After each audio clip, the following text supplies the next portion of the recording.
This is an example of a business that is what I call one chart businesses. I'm full of catchy shit today. One chart businesses. So what's a one chart business? There are times you can look at one chart, and one chart alone can be your business plan. I feel like I can rule the world. I know I can be what I want to. I put my all in it like no days off on the road. All right, we're live. What's going on? I haven't seen you in a week. I know. What's going on? It's been forever. Nice jacket, by the way. That's fresh. Wearing white is white is just it's a choice. It's a summer move. It's a choice. It's a summer move. You going to Rubin's party or what? No, I don't think I'm not on that list. Was it last year that you were in the Hamptons when Rick Rubin was having his party and you were like, what's this? And wasn't there some story like you hung out with all the limo drivers, the Uber drivers in the parking lot instead of going in? the beach that I went to was 5 doors down from his house. It's a public beach and there's a parking lot there. And me and my family were just there hanging out. We drove by, we saw Henry Kravis, the founder of KKR, like $50 billion guy, pull up in his $2 million Bugatti. We park in the parking lot and I see all these huge Escalades, all black Escalades. And I see these, it's mostly these, you could tell they're drivers, they're in suits, they're playing soccer and eating sandwiches and drinking soda. And I walk over, I'm like, what the hell is this? And they're like, oh, it's this guy named Michael Rubin. He throws this party. I go, well, who are you driving? And they actually tell me who they're driving. And I'm like, seeing how as I am, I go all right, what's the shtick on them? Are they a good tipper? What's their deal? And they spilled the beans on what's he's like, oh, this person's actually broke. He always haggles with us over $500 or yeah. So I hung out in the parking lot in Michael Rubin's party. Most relatable blue collar thing to do is just to go and be like, hey, pass the sunflower seeds and just start kicking it with these guys in the parking lot. I saw it was like a movie a little bit. It was they were just playing soccer and drinking Coke. Yeah, by the way, the way you described that was definitely straight out of a favela in Brazil. You're like, yeah, they were just drinking Coca-Cola and eating sandwiches while playing soccer in the gravel. That's really what they were doing. I mean, it was but it was fun. And, it was all these Long Island guys hey, what are you doing? That type of thing. I saw a video of that party and I think the reaction when they post that video for most people is oh my God, so cool. I hope one day I can attend the white party at Michael Rubin's house. I got to say, I saw that thing and I was like, this would be my worst nightmare. It'd be very uncomfortable, right? Having to look cool. Just that alone is already, I'm halfway to hell. Having to look cool, dressed up for a theme party. Shaan's wearing a Mickey Mouse t-shirt right now. Just fly. Yeah, exactly. And by the way, I bought this recently. This is new. This isn't some old thing in the closet. I bought this during my trip just now. So having to look cool and then going to a place with a bunch of people who are super famous and then having to tell a story, be in conversations and try to get into conversations and then be in those conversations. I just want to go home. I already want to go home and I wasn't even invited. So Michael Rubin, you could lose my invite, is what I'm trying to say. Yeah, it's you'd rather play their characters in Madden than actually hang out with them. Yeah, I would just start cleaning. Yeah. I'd be like, I'm just going to make myself useful here because the rest of socializing is not going to work. I'm just going to I'm going to Marie Kondo this bitch right now and start taking out trash and I'll just join the crew serving appetizers because I'd be like, I know I will have more fun doing anything besides this. Where do you want to go from here? I was looking at a company called After.com. You ever heard of this?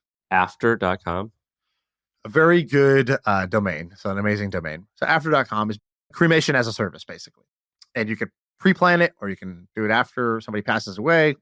The reason I actually want to talk about this, it's an interesting business on its own. This is an example of a business that is what I call one chart businesses.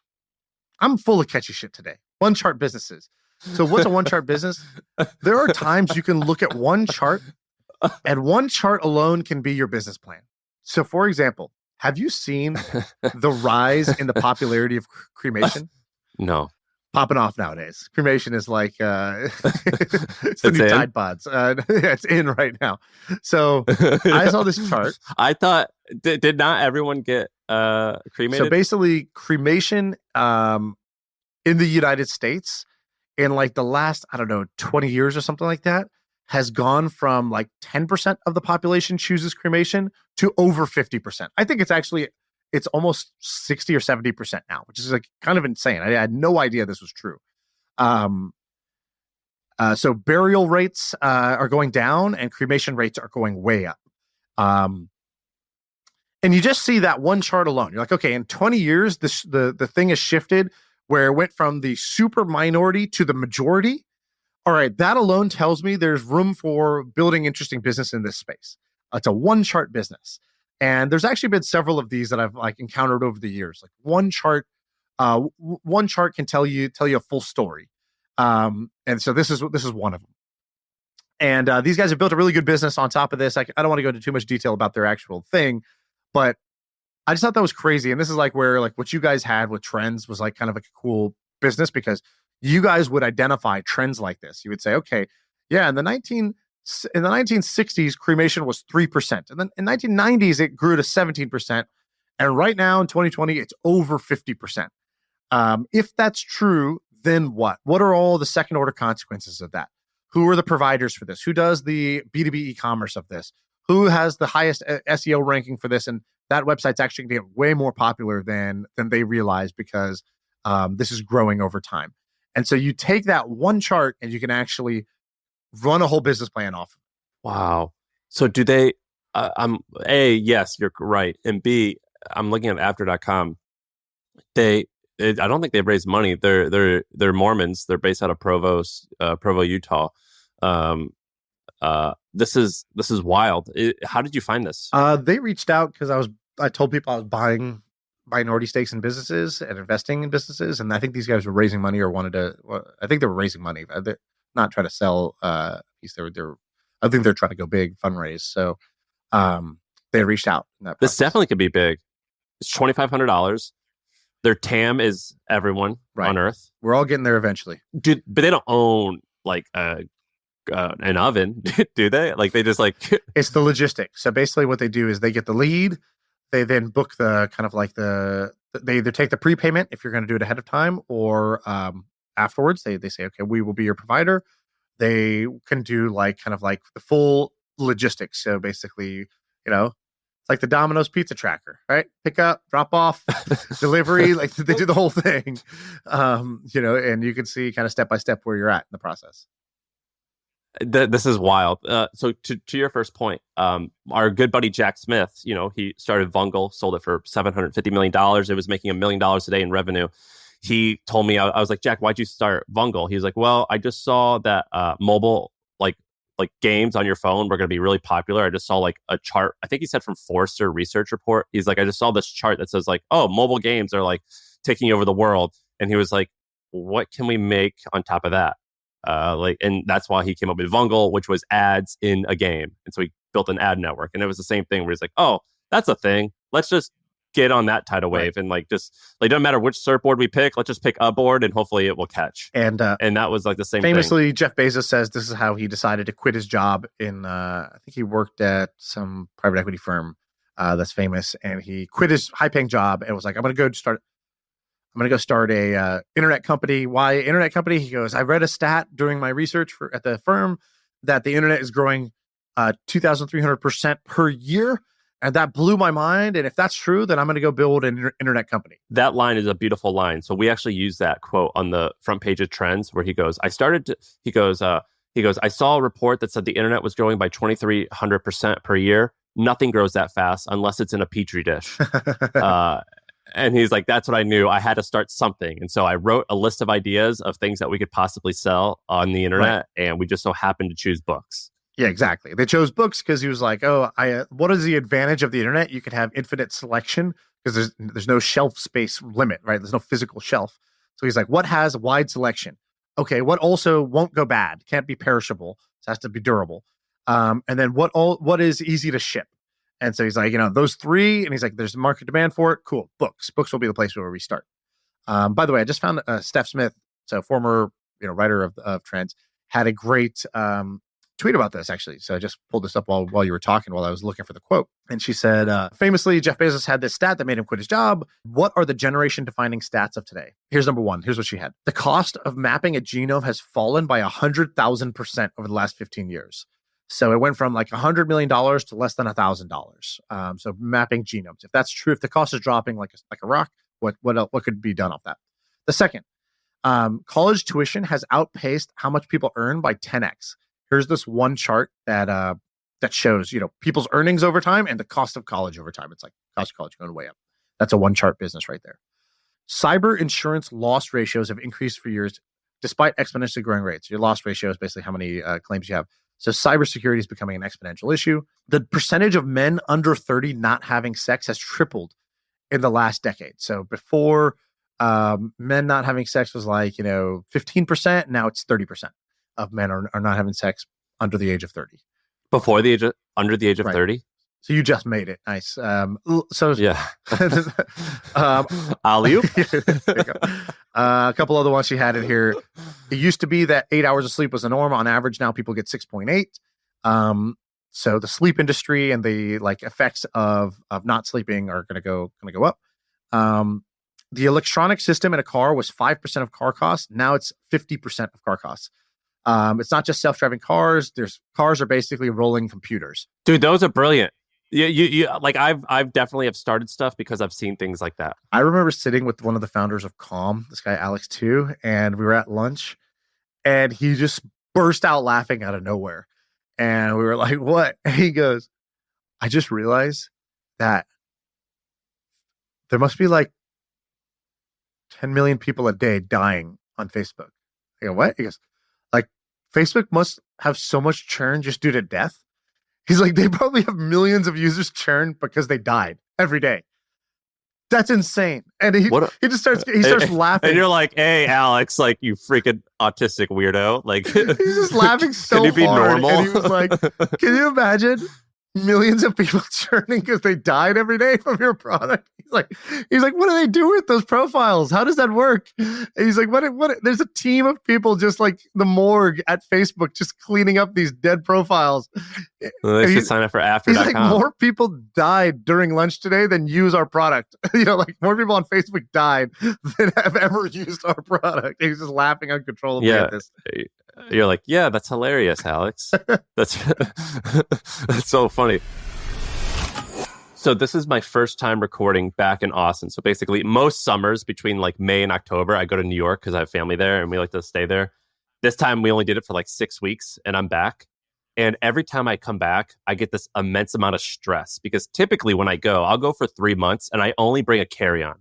So I basically bring a pair of Crocs, a pair of workout shoes, and one nice dress shoes. And then I bring like 2 workout shorts, 2 workout shirts, and I just clean them regularly. I bring Crocs, workout shorts, a box of Captain Crunch, and a switchblade. That's called summer ready. With the yo-yo, like those little pager things on my belt. I got my Yo Mega, my Crocs, and some bubble gum, and I'm good. Okay, so why do you say you're stressed out? What do you mean you're stressed? Stressed about what? Because all right, so I bring nothing basically. I bring very little stuff, and I rent a furnished place, and then in my book bag I bring 2 lights for the podcast, an extra cell phone that I hang up, and that's my camera, and this microphone. And I come back to my house and I realize I've got a closet full of stuff. I've got 2 cars that I got to go and like, all right, I got to make sure that like the battery didn't die. I have a motorcycle. I got to make sure the battery didn't die. The tires are full.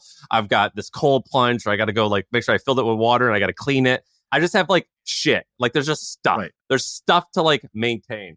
And I saw a picture of our friend Sahil and he had his baby, Roman, a beautiful baby. But in the back, he had literally 3 barrels. They were barrels. They were not buckets. They were barrels of toys. And I see all this stuff that I have now, and I'm stressed out about the stuff. I've got to go ranch an hour and a half away. I got to go check in on. I have all this stuff, and I'm freaking out about having kids, about all this other stuff I'm going to get. Sarah's making like a baby shower registry, and I see all this stuff, and it's so much stuff. It's freaking me out, man. I don't want any of it. And I'm wondering, I don't think you freak out over this because I think you probably have a lot of stuff. I got all the but stuff. I, for one, am freaking about it. Have you don't live lightly at all? Bro. Living Heavy might be the title of my autobiography. I mean, what are you talking? Living lightly. Yeah, I indulge. Our kids have tons of crap. That's what kids do. They bring a bunch of crap into your house. I got a dog. Dog's got some crap. I got some crap. There's just stuff everywhere. I literally have a ball pit and a tent and a fort and I have so much stuff in every single room. If you saw this room I'm in right now, you would want to like pass out. But I got to say, I'm no therapist, but I kind of feel like what you're having is actually like fatherhood fear, and you're just redirecting it, misguiding it, and pretending that you're worried about the stuff. I think this is some underlying life's about to change. I'm about to become a parent. I'm about to lose my freedom. And I think it's expressing itself in some weird ways, like when you get hives because you're worried about your math test. Well, I get a little nervous, and you might be right, but also I get a little bit nervous just about all the stuff I have in general. So I was talking to my buddy, Dennis, and he's a single guy. He's got 3 cars. And he's like, oh, I have all these cars, and like, I got to go like run them to make sure, like, because I haven't driven this thing in a month. I got to go like drive it around. I'm like, dude, it's like we all wanted this shit, and then we all got it, and now we realize we just have to go take care of it. And like, if I see someone with a Ferrari, I'm like, man, if you get a flat tire, that's like a $10,000 like repair to like get that to where you need to go, where you got to repair it and you got to fix it and everything. Right. It just takes so much mental space. And so what are you going to do? You're going to give it all away? You're just going to cry about it? What's the situation now? The situation is you have to be a conscious consumer, I think, which is like my woo-woo phrase of the week. But basically, I have to be really, really careful. And so I'm going to the baby registry and I'm like, if it's not a book, we shouldn't ask for it. And we should actually basically say to people, don't buy us anything. But like, I'm trying to say, or if you want something and they sell it at Target, you have to walk there and get it. Because I don't want all these boxes around the house. We gotta isn't it crazy that we buy stuff and it comes from Amazon, then we have to pay 1-800-GOT-JUNK to come and we gotta give them $300 to go throw away all the stuff. You know what I mean? Like the boxes. Yeah. It's weird. So I'm just gonna buy less stuff. That's basically what I'm gonna do. Is that not the answer? I think you're on the right side of history. Although I think with kids is a different game. Like, for example, one of the reasons I got a lot of stuff. Saying you're on the right side of history is such like a woo-woo way of saying I agree. Like it's like the right side of history is what like political people use. You're on the right side of history. You know why it works? Because you're talking about the most minor personal pet peeve. So I got to elevate it by saying you're on the right side of history, making it feel a little more grand. Okay, that's a little trick. I think it's weird that you don't experience this. I think a lot of people are experiencing this right now. And like when you go to some people's homes, they have a basement full of stuff. And I'm like, dude, a cluttered room is a cluttered brain in my mind. I threw away. I hired a guy to come over, cleared my calendar. I hired a guy to come over and he just took so much crap out of our house. Like we just removed everything out of the garage. He took a whole dining table, chairs, a rug that I didn't like, just took loads of stuff away.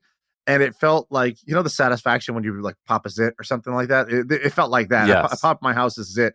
It does feel great when you get rid of stuff and you lighten the load.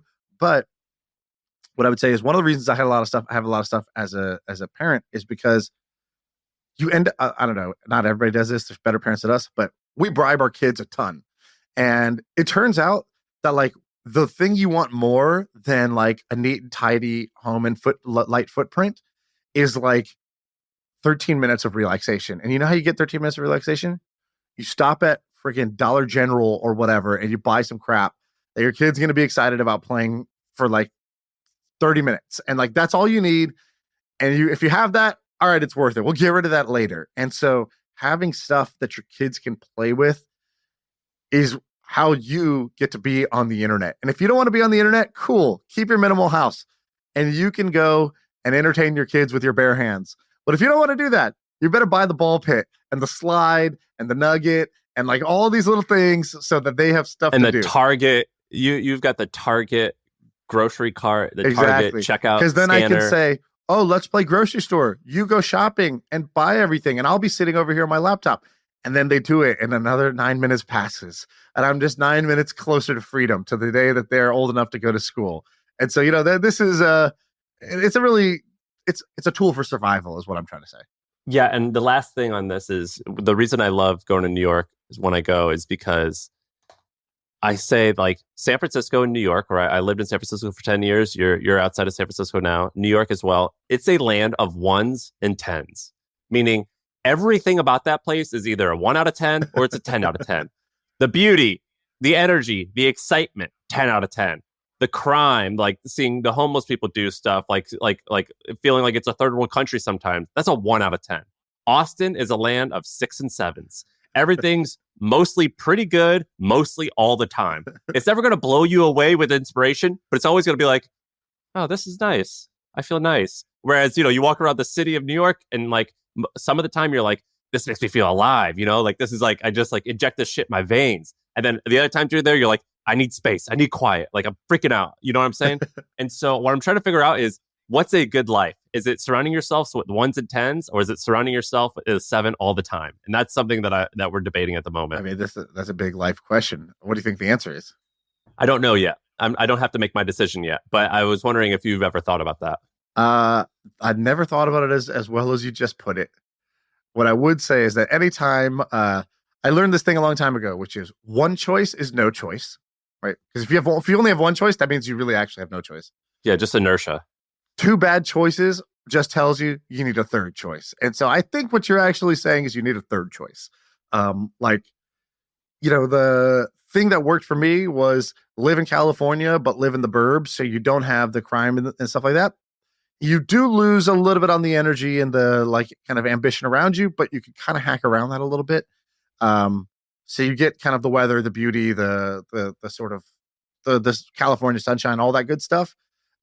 Without the downtown San Francisco crime and recklessness, lawlessness. I think what I'm going to do, and we could wrap up here. I think what I'm going to do is we're going to rent a place for 1 year in Westport, Connecticut. Never in a million years did I ever thought I'd say I'd live in Connecticut, but I met this woman who I'm going to talk about, Dafina Smith, and she goes, I met her through Hampton, and she was like, I know what you're going through. I went through the same thing. We found this place called Westport, Connecticut, 60 minutes outside of New York City. It sounds crazy, but come and visit me. I went out there and I was like, this is nice. So I might do Westport, Connecticut, but I can't believe I might be a Connecticut person, but I think that's what we might do. Speaking of which, do you want me to talk about her? Yeah. Tell me the story. I met this woman at a Hampton dinner, sat next to her.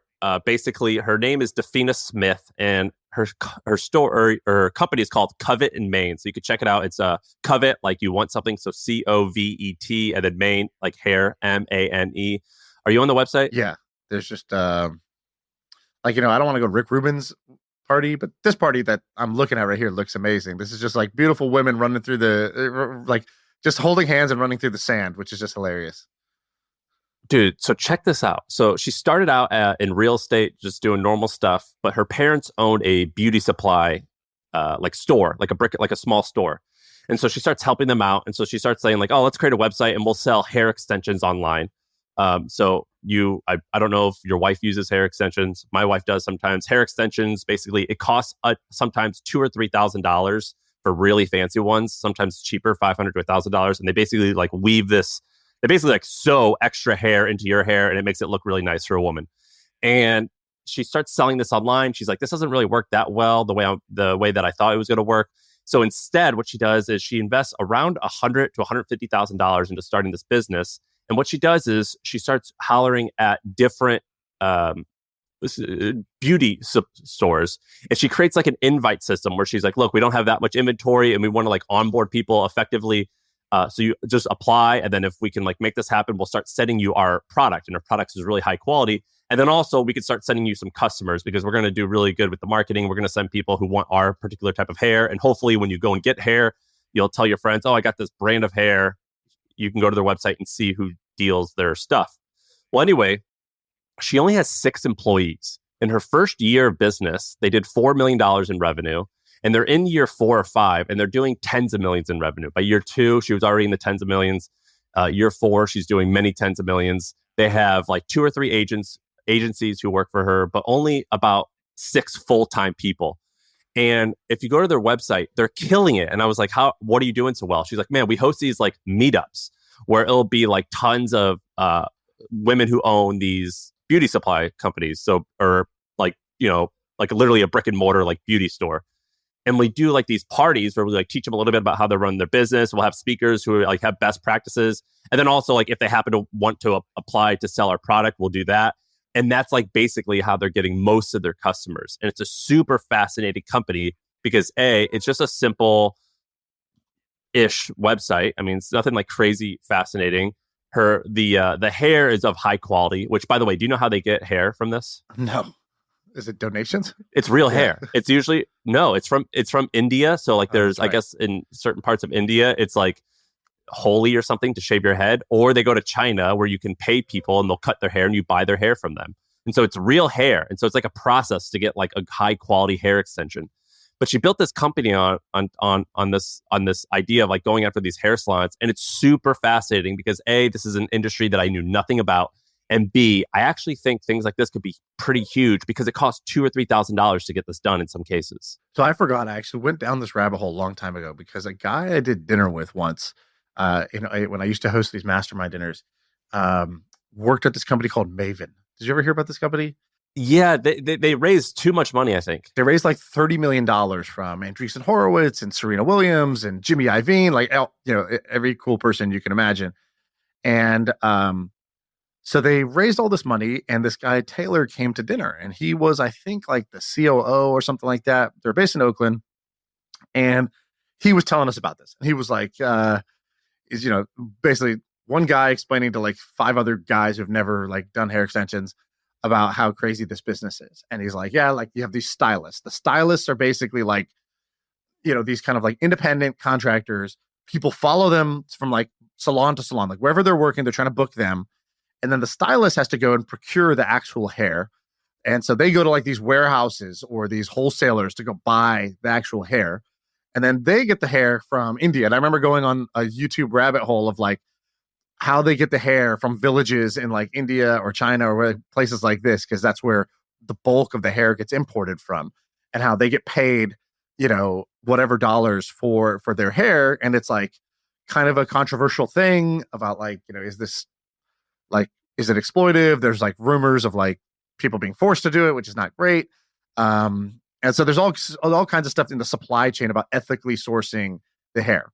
And there's some great videos on YouTube about this. If you're ever curious, I recommend. This is like a fun rabbit hole to go down. I don't know what happened with Maven because I think they raised a lot of money, and I haven't heard about them in a long time. And it looks like they raised 40 million more to go into Walmart. I mean, it looks like they're still 76 million in total. They've raised $76 million, a lot. I don't know why. And I no offense to Taylor. No offense to Taylor. I hope they succeed. But there's something about companies with this pattern of like cool idea, usually underrepresented founder going after a space that white tech startups ignore, then like raises mega round from celebrity investors. And then you kind of don't hear about like maybe they raised too much money. Like too much money can break companies. This happened with like that Tristan Walker's company, like Walker and whatever. The Walker brands. They made like a razor for black men to shave their head, I think. Or their beard or whatever. And I think that was a great idea. That was a great like model. But when you raise that much money, it puts so much growth pressure on the business, it can sometimes break it. And so I hope that this didn't break it, but I've just seen this happen several times now. Start to notice a little bit of a pattern. Yeah, it says in a press release that they've done. It says they did 120 million in revenue, but they phrase it in a way where I think that means the company's lifespan. They've done 120 million in revenue. But yeah, it's stupid. I think your cap table is like one of the very few things in business that is an irreversible decision. It's very challenging to make up for that mistake. And so this is why this woman, Dafina, like when I met her, I started talking to her. I'm like, are you on social media? She's like, a little bit, but I haven't decided if I actually want to go all in on it. And I was like, if you Google this lady, you'll see her name's Dafina Smith. I'm like, you could be, you could be like a huge deal if you wanted to. Like, what do the kids say? You got the Riz. She's got the Riz. She's like this, like very charismatic, very pretty, tall, like composed. Like when I see her talk, I'm like, oh man, you're like a proper CEO. Like you got the it factor.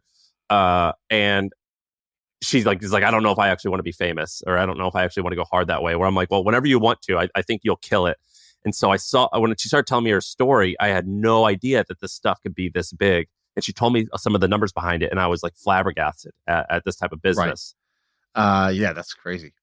So So her model is this kind of like direct to stylist model. There's a few other businesses that are like this. Have you heard of Style Seat? Yeah, I like Style Seat. My wife used it for a little while. What exactly is it though? There was a period of time where or this happens a lot in business, where there's a period of time where one idea, like when an idea works, it can work across like a couple of verticals. Not all verticals, but a couple of verticals. And if you figure it out, it makes sense. So there was a time when like MindBody Online was getting popular. It's basically like this idea of sort of like directly booking, online booking of yoga classes, online booking of Pilates classes.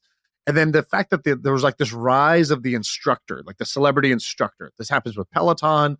It happened with yoga. It happened with Pilates. There's like people realized that you're not coming for the venue. You're coming for the specific instructor. And the same thing is true. And by the way, that MindBody company, so MindBody was software for yoga classes originally. Yeah. I think they went public. I think it's like a wildly it's like $1 billion thing, company, right? And with very like old school software. Like it wasn't like slick, new, fresh, blah blah blah. But people started to realize that like same thing it was true for stylists. Like you don't go to the hair. So some people go to the local, like me. My selection of where I'm getting my haircut is like, what is the closest place to me in that moment that I have 30 minutes, right? Like I'm going there. Yeah. Which great clips is available at the moment? Who's got a big enough bowl to put on their head? I just got a haircut in LA. Around. I went to this fancy LA place because this was the nearest place. I went in and I sat down and then he started cutting my hair. He's like, oh, what do you want? Blah, blah, blah. I was like, I don't know. Can you cut my hair like the standard dude cut? I don't even know what it's called. And then he's like, okay, I think I know what you're talking about. He starts and I go, you think? I was like, oh shoot. Cause he was going so slow. He was like cutting every individual hair with his scissors to like make it awesome. And I go, actually, different instructions. Can you give me the best haircut you can in 15 minutes? And he's like, what? And I was like, yeah, I only want to be here for like 15 minutes. Can you just do your best inside a 15-minute time slot? And he was like, I don't know if I should be offended or like, this is exciting. And he was just like, all right, 15 minutes? He's like, can you put a timer on? I go, yeah. And I put a timer on.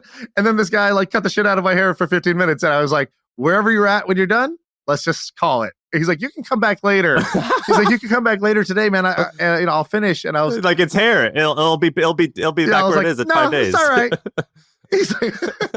He's like, I won't charge you. I was like, you couldn't pay me to come back. I'm done. I don't want to spend more time on my hair.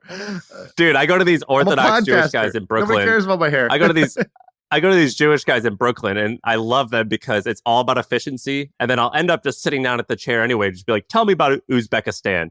I want to hear some stories, but like I want a place where they're just going to call me Bub, and there's going to be a handwritten sign that's hopefully misspelled that says haircut $28, beard trim $8. Like that's what I want.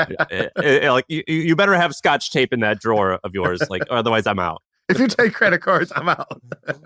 Yeah. So, anyways, I don't know how I got on that. Anyway, Style Seat made it easy to book a stylist, and I think they got valued at one point like at nearly $1 billion. And Melody, the woman who's been running it, she's been doing this for like a decade now. I'm really curious to see how that one plays out. She also raised a bunch of money and kind of was going for it. But this hair salon barber thing is kind of big. Like, I don't know if you've seen Squire. That's another $1 billion company in this space. What's Squire? Squire is the same thing for barbershops. So it's basically like barbershop booking software. So it's an app that lets you book your barber. Mobile barbers were always like, pick up the phone. They're cutting someone's hair. They pick up the cordless phone. They're like, yeah, come on in. What's your name? And they're like, can't even write it down because they're cutting someone's hair at the same time.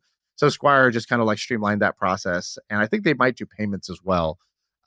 So like people providing software to these brick and mortar, like small businesses it's a really, really hard niche. But if you can do it, if you can get the product market fit, the scale is really big because there is a lot of these small it's a giant fragmented market. And there's so many of them that if you can actually figure out a product that works and a sales model that works, which is the two hard things, these things can be a lot bigger than they sound because it sounds like, software for hairstylists, who cares? Well, it turns out it's actually like there's a lot of them. Yeah, and I would never want to work in that industry because I think it does seem impossibly hard. But if you're into it, it can work. Let me give you a blue-collar side hustle. So we haven't had one of these blue-collar side hustles in a while. So We're bringing it back. But you took one flight and you were around blue collar people and you got inspired? I left my house and I was around somebody who listens to the podcast. So shout out to Bricia. She owns this amazing restaurant in LA. I don't know if you know this. So she listens to the pod and she's like, every time you guys shout out your like 4 female listeners, I'm like, yeah, that's me. Woo! Like, I feel so good. And then, dude, a lot of women are offended by that. I don't say that anymore. I still say it because I say it with endearment. I lead into the joke. The problem is the joke's not that funny, so it may not be the right thing to lean into. But I'm committed.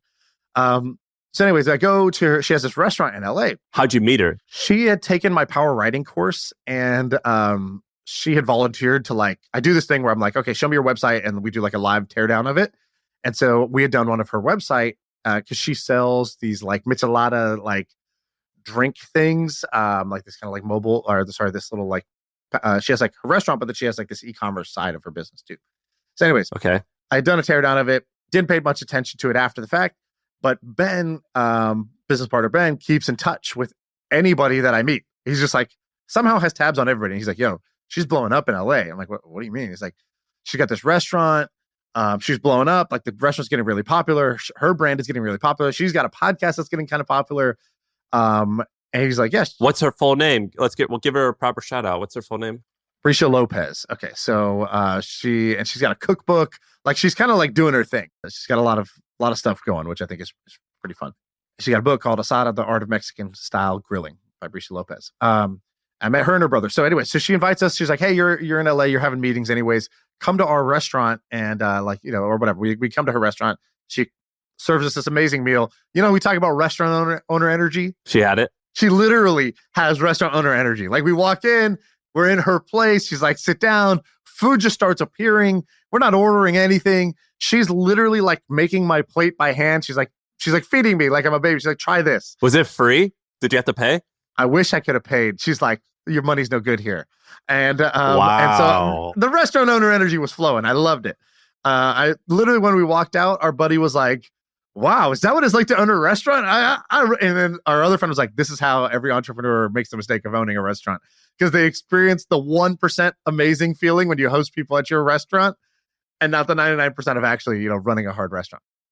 So she, anyways, we're hanging out. She's like, I love the pod. She's like, I love the blue collar side hustles. And I was like, oh yeah, I haven't done that in a while. She goes, I got one for you. I go, what is it? She goes, the Lice Lady. The Lice Lady.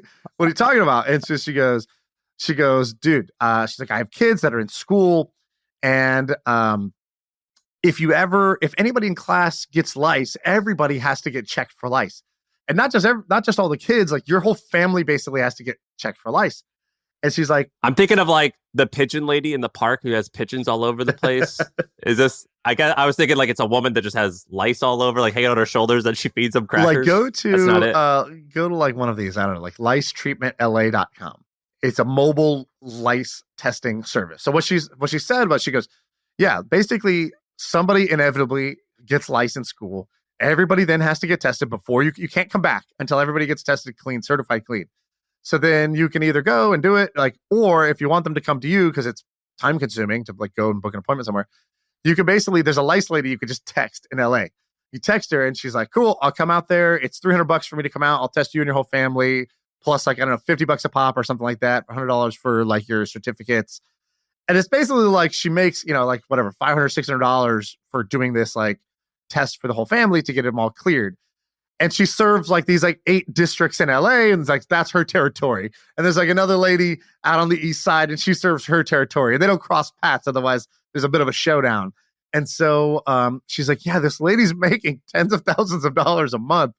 She's booked out with these lice inspections and lice treatments. I was like, wow, this is awesome. This is, who would have ever thought? This is amazing. Because she comes over, she got to check 4 or 5 people in your house, and it's a whole deal, dude. And a lot of them have pretty cute branding. This one's called the licelifters.com. And then there's hairhelpers.com, the hairangels.com. And they're all just made on pretty simple WordPress sites. If you go to SimilarWeb, they get great. They're getting traffic, and then they've just crush it on the Google review and the Yelp review. And some of them have, like I'm at licelifters.com. They have locations in Florida, Texas, Pennsylvania, New Jersey. It's almost like a franchise. This is super fascinating. This is really fascinating. Very cool, right? Like it's Lice Busters. Here we go. We will come get you. It's crazy. Yeah, this is like a little model that I think works locally.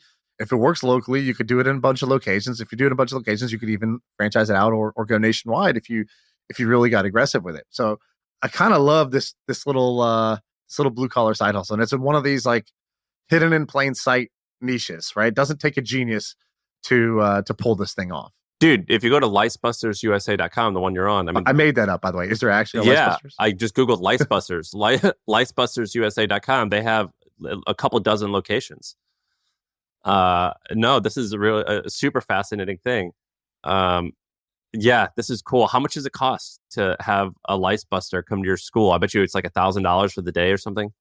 Exactly. None of them do like clear pricing on their website, which is how it's kind of a rip. But like, they got you in a hard spot too, right? It's like a locksmith. Right? They come over, they're like, well, this is a 1988. It's got to be an extra $500. You're like, well, am I really going to tell you to go home, call another locksmith to price compare? Like, impossible, right? Like, no one has more power on earth than a locksmith when they're at your house. Like, it is over at that point. Do you know that's like a huge scam, right? Have you ever read about locksmiths? So I knew this guy from Israel who ran one of these things, and he was like, if you Google locksmith Nashville, he's like, there's like 8 of the 10 listings on Google. They're all different branding. I own all of them. And I basically I have like indentured servants. So I got like my friends who come in from Israel. I say, you have to work for me for 2 years. And he basically sends them leads. And the name of the game is you go to the person's house, you tell them it's $200 on the phone, you actually charge them $400. And it's like known for being one of the most shady things there is the locksmith industry. Have you not ever heard about that? Never met an honest locksmith. Guy comes to my house. He's like, first he takes it forever. And it's like, basically takes so long that you're like, by the time this gets there, you're already worn out. It's like a negotiation without him even being there. And then it's too late to call somebody else. You just want to get into your damn car or your house. And then they show up and they're like, this is going to be trickier because this is a house. And we're like, yeah, of course it's a house. It's like, yeah, it's got studs. So we're just going to be, I have a stud fee. And I'm like, stud fee? What are you talking about, bro? And he's like, oh, like, this oxygen in the air? Oh, I'm going to have to charge you for that. It's like, it's made out of wood? And literally what happened the last locksmith, the guy came and he tried to charge us $600. And then we were like, no way. Just out of principle, no way. You stand here, I'm going to break this door down with my shoulder and get it repaired for double. What's he like? All right, fine, $100. No, he stood there and he watched us break the door down with our shoulder. And then we paid $1,200 to get the door repaired. I got to tell you, never felt more satisfied paying the $1,200 because that cheat didn't get my money. What did he say when you smashed the door down? Very alpha of you. He was just laughing. Well, dude, imagine imagine the moment of anticipation when I'm about to charge, and I've only ever seen this shit in movies. I have no idea how much force this is going to take. And if this fails, if I get slam into this, it doesn't break. Shoulder. I hurt my shoulder and fall down. Absolute worst case scenario. Now I got to pay this guy and I got to go to Kaiser. Instead, it's like I must get through this wall. And like, like moms can lift cars when their children are in need. Like my ego was trapped and I had to break this door down. And there was no other option. And of course, I came through in the clutch. So, it ended up working out after 2 or 3 solid banks. The key was I didn't fully commit to the first one. I gave it like a tester, just kind of like, I'm going to do it over here on the side. And like, when we get to the edge, middle's the way to go, right? Like, where's the point of weakness? I can see you standing there, like looking at your finger to see which way the wind's blowing. Yeah. Like you're just like calculating. Like you got a piece of chalk and you like do a little math to figure out like where the best like point of entry is. Yeah, just doing things to stall. I just like took my shoes off. Like I don't know why. Like I was just like, let me just hold on. And I was just thinking like, okay, what am I gonna do to get this door down? And you like warm up your hands. I don't know why I needed to perform for this guy. Like I could have just told him to leave and done it in my privacy, but I had told him like, that's a ripoff. I'm gonna break this door down. All right, so let me tell you, this is actually a good segue to a topic I wanted to talk to you about. I didn't know how we would work this in, but it worked out perfectly. There's this phrase that I love, which was, I I'm looking for that. I'm looking for a AAA locksmith. So AAA locksmith. What's a AAA locksmith? So back in the day when they had the phone pages, the yellow pages, people would go to like find a service like locksmith. And it's like doing 4-minute abs instead of 7-minute abs. You know, you got to. Yeah, exactly. You could differentiate on many things. You could say we're a locksmith company. We're honest. We have good pricing. We are Nobody knows that. They're just looking in the yellow pages. They don't know how to find out anything more about you. They're just going to go based on which locksmith stands out. Guess who stands out the most? The one at the top.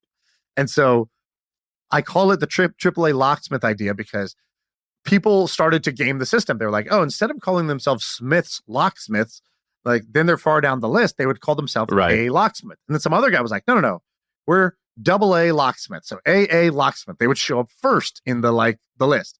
Some other guy comes in, he's like, no, I'm AAA locksmith, AAA locksmith, because they're going to be first on the list. Because actually, that's all that matters. First on the list is going to get 80% of the dials. And so I love this story because it showed me like, you want somebody who, like, I always said when we were hiring engineers, I want to hire AAA locksmiths, which is somebody who could do the job on the engineering side, but they have just enough of their mind, just 10, 15% of their mind is going to think about, hey, how do I get more customers? Oh, if I just put 2 A's in front of my name, I'll be at the top of the list. Dope. I'll do that.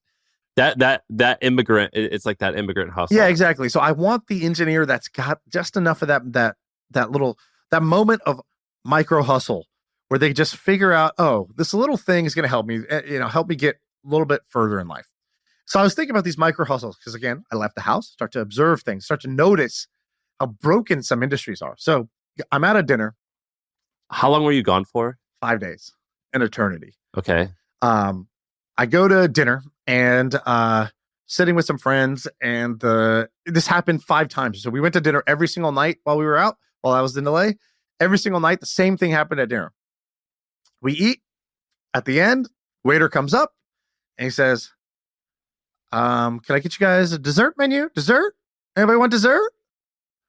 Dessert? And then, his voice is going up like a hot air balloon. And then everyone at the table awkwardly looks around. Did you want any? Did you want dessert? I'm good. Dude, good. That's a rookie waiter move. You just set it down. Even if you just set it down, same sort of thing. So I said, okay, what's the micro? And so I was thinking about, I was like, what's the micro hustle move here? If I'm a waiter, so I'm looking for these moments where because I meet a lot of people that are like, love the pod. Yeah, I want to do my own thing someday, but currently I just have this job, and the gap between the current job and running their own successful company feels large in their mind. And here's the way to shrink that gap. Well, the real way to shrink the gap is just do it. But let's say you're not just doing it yet. Yeah. Teach me about some shrinkage. Let's go. Yeah, you're an expert. Maybe you should actually explain this. Yeah.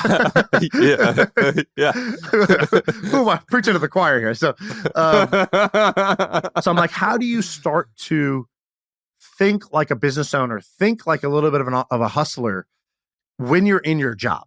Find the moments where you can hustle inside your job. And I'm not talking about pitching your boss an idea. I'm talking about just going rogue and making some shit happen, learning how to be a AAA locksmith, how to use human psychology to your advantage. So the last dinner, I see this guy, and this guy's a little more clever. One guy, he takes, instead of saying dessert menus, anybody want dessert? Should I bring a dessert menu? And instead of just putting down dessert menu and then hoping for the best, this guy comes to me at the side of the table. He goes, I'll leave this with you to order dessert for the table. Nice. Like, oh shit. That was smooth as a mother. And I was like, wow, I guess I am the head of the table, though the man of the house. I do need to provide for my friends here. I do need to give them an experience. And he just whispered it to me like, this is our little secret. You just tell me what you want. We'll surprise them. So I was like, that was a smooth move. And I started thinking, what could go even further? And so I started, everywhere I was going, I started brainstorming this little micro hustle moment. So then even with this dessert thing, I said, what would make it more fun? I said, what if they actually set down a thing? Because most people, when it comes to dessert, it looks like there's 2 answers, yes or no.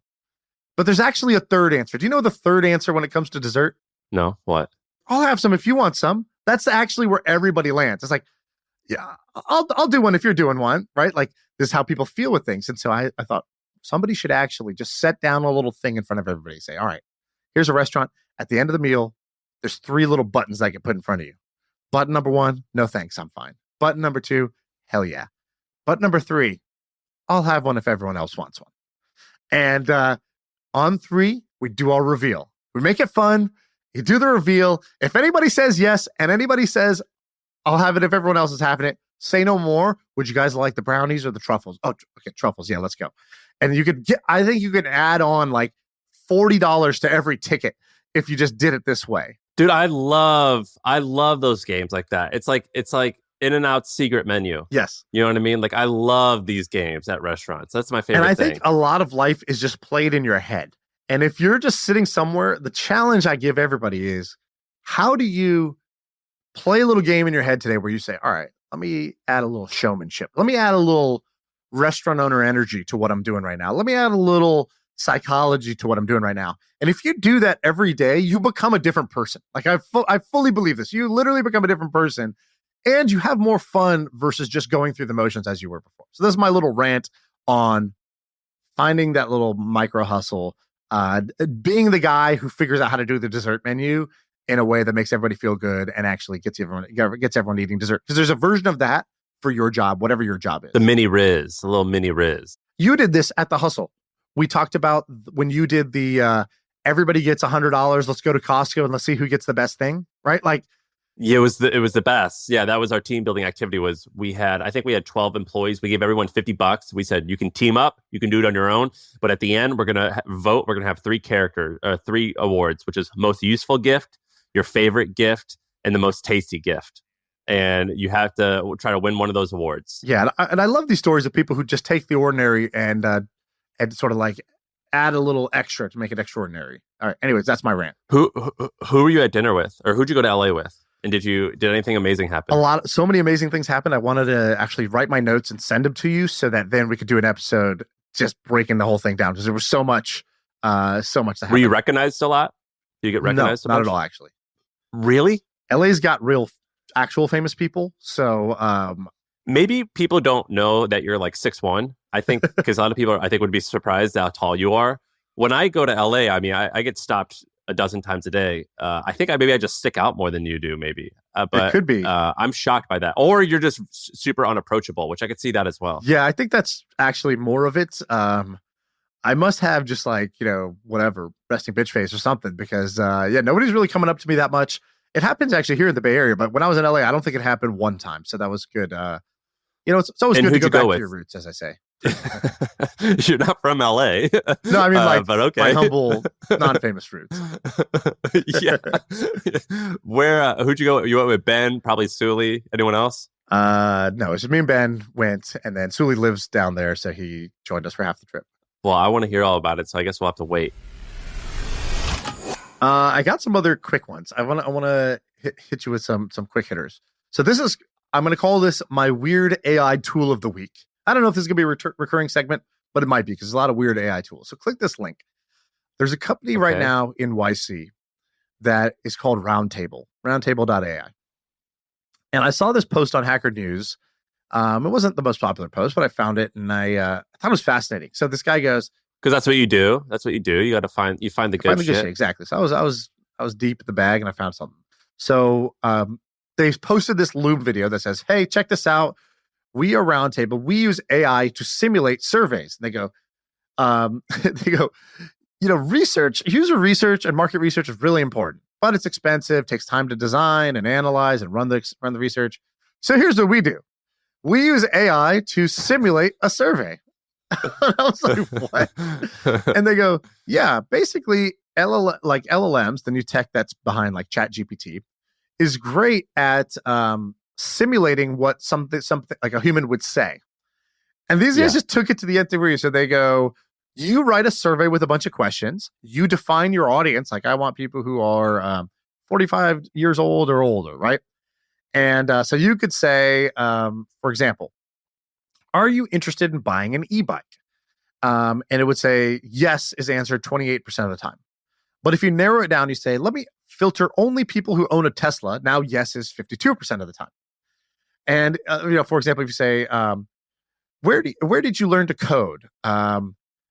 okay, you can ask that question. People will say one thing. But if you say, how old are you? If you say only 45 years old or older, then everybody will say books. If you say younger than 45, 76% of people will say online. And so, it's kind of crazy that basically and you can say, what's the most important factor for you choosing an airline to fly? And like 5% of people will say legroom. But if you filter it to say people who are 6 feet or taller, it jumps to 20% of people saying legroom. And so I saw this and I was like, what the hell? Like, does this defeat the purpose of the survey? Like, you're literally just going to make up the answer and give it to me? But then I guess humans are actually a lot more predictable than we think. This thing is trained on like the entire internet's data set. And I just thought this was remarkable. And I couldn't believe, like, is this actually going to be the case that you can actually AI could just fake answer your surveys and do your user research for you? Doesn't that sound absolutely bizarre? So it's not there yet because one person, he goes, hey, look, I ran a survey. I said, was the moon landing fake? Option A, yes. Option B, moon. 94% of people voted moon. Yeah. But that said, I actually do think the same results would actually come if you actually asked people that exact same question. Like most people would be like, oh, it's not. I love lamp. You know what I mean? Like, oh, I think I know what you're saying. You're saying you meant to put yes there. But this is like a really thought-provoking idea. Yeah, and honestly, I haven't even spent enough time like actually figuring out like, is this literally a joke or is this like the next big thing? If that's kind of interesting. Anytime you get something that's like either it's satire, this was actually started by The Onion, or it's genius. It's like you driving around being like, fuck it, I'll be a taxi. Did I ever tell you about the time that I ran the disco? By the way, that's not how Uber started, just in case you didn't know. It wasn't one man just deciding I'll be a taxi. But did I tell you that I used to do that? No. So for two New Year's in a row, my buddy Joe and I, we rented a zip car minivan, and we wore, if you Google this, you'll see photos of me doing this. We wore fake afros and disco clothes. I'll try to find it. But we had it was called the Disco Frisco Taxi. And we would drive around.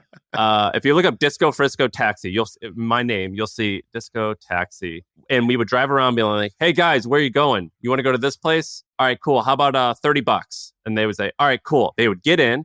They'd be like, all right, you entered in the Disco Frisco Taxi. Spin the wheel. You can win a juice box. Brought to you by the ride. Makers of the Touchy Feely Wheelie, which is the thing I do Monday through Friday.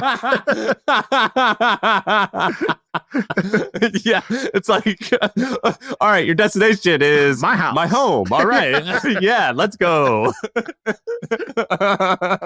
So you basically made your own like cash cab, and you would just charge them like $200 because it's New Year's, and they're like desperate. We would be like, how about $50? And they would say, all right, cool. And so we would make like $1,000 a night on New Year's. It was the Disco Frisco Taxi. That's hilarious. I don't remember where I'm even going with this, but yeah. Roundtable, cool, into it. Really good. I like that. Where do you want to go from here? Are we wrapping up? Yeah, let's wrap it up. All right, that's the pod. We done. Yeah. I feel like I can rule the world. I know I could be what I want to. I put my all in it like no days off. On the road, let's travel, never looking back.